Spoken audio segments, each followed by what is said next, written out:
Jason Voorhees is one of the quintessential icons of horror cinema. Today we approach the latest figure dedicated to the character that comes to us without a license from Y Studio.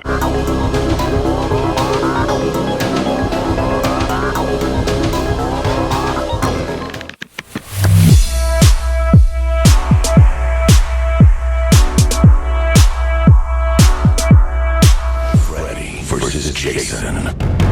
After 10 installments of the Friday the 13th horror saga, having even taken the character to space, the production company New Line set out to make the definitive horror crossover, Freddy vs. Jason. The 2003 film brings together two of the greatest characters of the genre, Freddy Krueger and Jason Voorhees, in an attempt to continue exploiting two franchises that were taking their last breaths of life. I really like the box art with a blurred image of the killer's mask.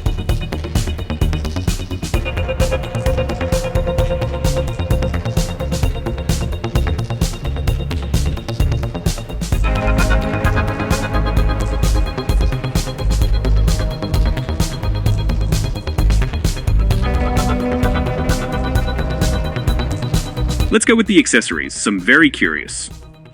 A very simple teddy bear that surely came from some large run of bears on AliExpress that they failed to sell. It even has a handle on its head, something illogical for a life-size bear. The truth is that I don't remember when in the movie this bear appeared. I find it, to say the least, disturbing. A severed hand that has a very good skin paint, but that is ruined by the excessively artificial and sequential flecks of blood. Very unnatural. A knife with a very good finish with die-cast parts.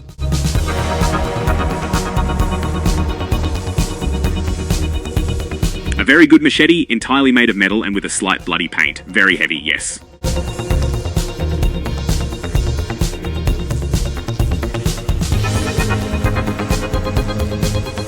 An axe, much heavier still, with a metal head and wooden handle.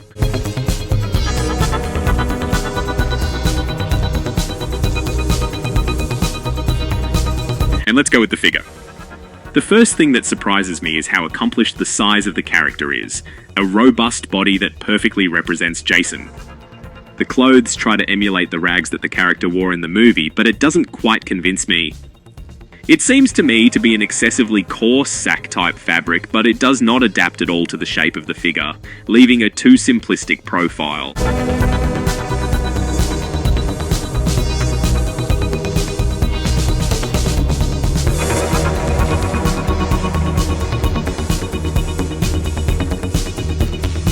The joints are a real disaster.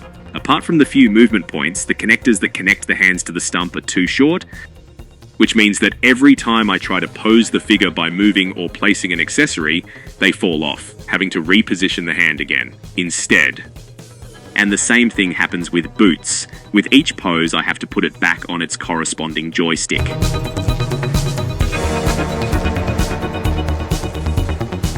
The hockey mask is very successful, I like it.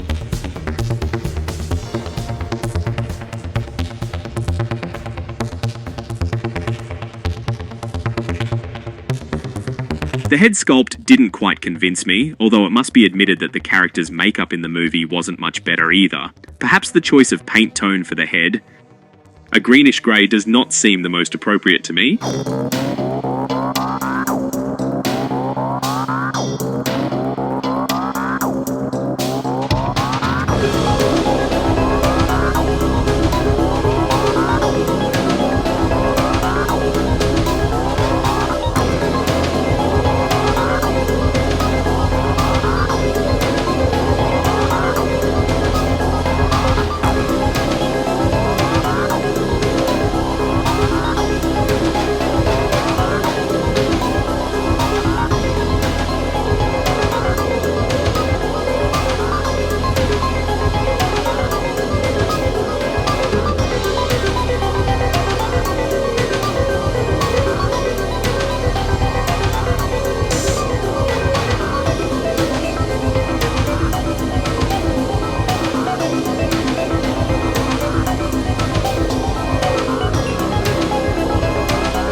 2 stars for this unlicensed figure that looks good, apparently, but if we manipulate, we will immediately observe its multiple flaws.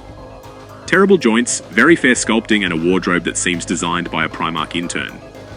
Only recommended for fans of horror figures who, like me, don't want to spend $400 on Jason from Sideshow to complete their collection of horror icons. Standing in with a good pose, it can be moderately convincing. And what was given ended. That's it for today's video. If you don't want to end up like Jason's victims, I recommend that you subscribe to the channel, give it a like, and leave your opinions in the comment box. And if you are terrified of stormy nights and fear loneliness, you can follow us on our social networks, Facebook, Instagram, or TikTok. Friends of 1/6 Collecting, thank you very much for coming this far. Health and luck.